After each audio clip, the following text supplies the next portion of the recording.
Halo anak-anak semua kelas 4, bagaimana kabarnya? Semoga semuanya sehat selalu. Walaupun di masa pandemi ini, kita tetap harus bersemangat dalam belajar. Kali ini kita akan belajar tema 4, subtema 2, pembelajaran yang keempat. Ya, apa saja yang akan kita pelajari? Nah, kamu bisa lihat di sebelah sini. Sebelumnya, amati dulu gambar berikut. Nah, kira-kira ini gambar apa ya? Nah, profesi apa ya gambar di samping ini? Ya, profesi tersebut adalah dokter. Siapa yang ingin menjadi dokter? Nah, terus kemudian apa tuh yang dilakukan oleh dokter itu? Ya, yang dilakukan oleh dokter tentu yang kamu tahu mungkin menyembuhkan orang sakit, merawat orang yang sakit, memberi obat, begitu. Kemudian sikap apa yang harus dimiliki oleh seorang dokter? Jadi dokter itu menyembuhkan orang sakit, merawat orang sakit, itu berarti sikap apa? Peduli terhadap orang lain, ya. Nah, kemudian di bukumu, ya di buku temamu itu ada bacaannya. Bacaannya adalah hebatnya dokter kami. Nah, kamu nanti bisa membaca apa toh isi cerita tersebut, bacaannya. Nah, ini ada bacaannya. Nah, sekilas ada yang jelaskan di situ ada bacaan tentang Dokter Ana.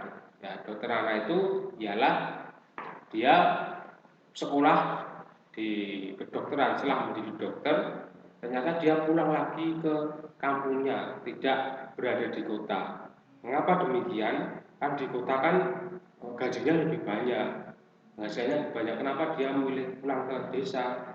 Ternyata Dokter Ana tadi dia tidak memikirkan berapa besar penghasilannya, tapi dia memikirkan keprihatinan akan desanya yang masyarakatnya belum memiliki budaya hidup yang bersih. Maka Dokter Ana pulang ke desanya untuk membangun desanya, membangun masyarakatnya agar menjadi masyarakat yang sehat, menjadikan pola hidup masyarakat itu menjadi bersih. Nah, kemudian menurutmu setelah nanti kamu membaca, ya, ada beberapa pertanyaan. Apa yang dilakukan Dokter Rana untuk warga desa? Kemudian yang kedua, mengapa Dokter Rana melakukan hal itu? Yang ketiga, apa dampak hal yang dilakukan oleh Dokter Rana bagi masyarakat? Nah, ada pertanyaan berikut. Kemudian, bagaimana perasaan masyarakat terhadap Dokter Rana? Nah, nanti kamu bisa menuliskan pada tabel, ya. Sikap dari Dokter Rana tadi bagaimana? Kemudian pendapatmu terhadap sikap Dokter Rana tadi bagaimana? Misalnya saya kasih contoh satu, misalnya menolong orang-orang di desa. Nah, pendapatmu bagaimana? Oh, itu baik karena itu dapat membantu orang lain dan seterusnya. Nah, kemudian ternyata yang dilakukan Dokter Rana tadi sesuai dengan pengamalan Pancasila, khususnya sila keberapa? Nah, pengamalan Pancasila khususnya sila kedua, yaitu kemanusiaan yang adil dan beradab. Jadi, kemanusiaan itulah yang perlu kita tingkatkan. Nah, contoh apa saja yang dapat kita lakukan sebagai pengamalan sila kedua Pancasila? Nah, contoh dalam kehidupan sehari-hari, contoh sederhananya ini, kamu bisa melihat gambar ini. Ya, ada temanmu yang terjatuh dari sepeda, kamu terus menolongnya.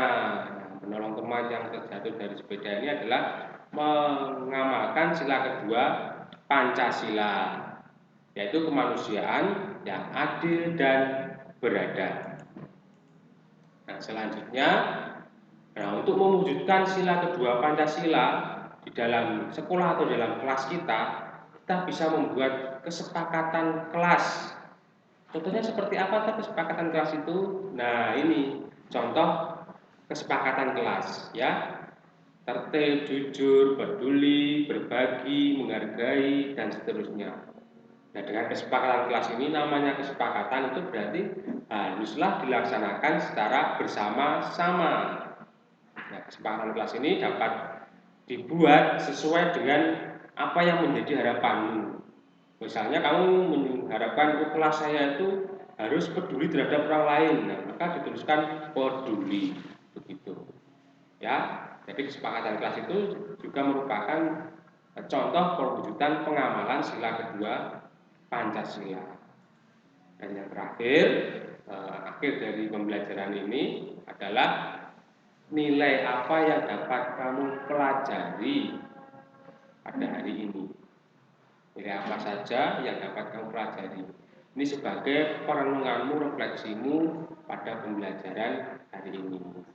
Terima kasih banyak sudah belajar bersama, melihat video pembelajaran dari Pak Danang. Sampai ketemu lagi pada video pembelajaran berikutnya. Dadah.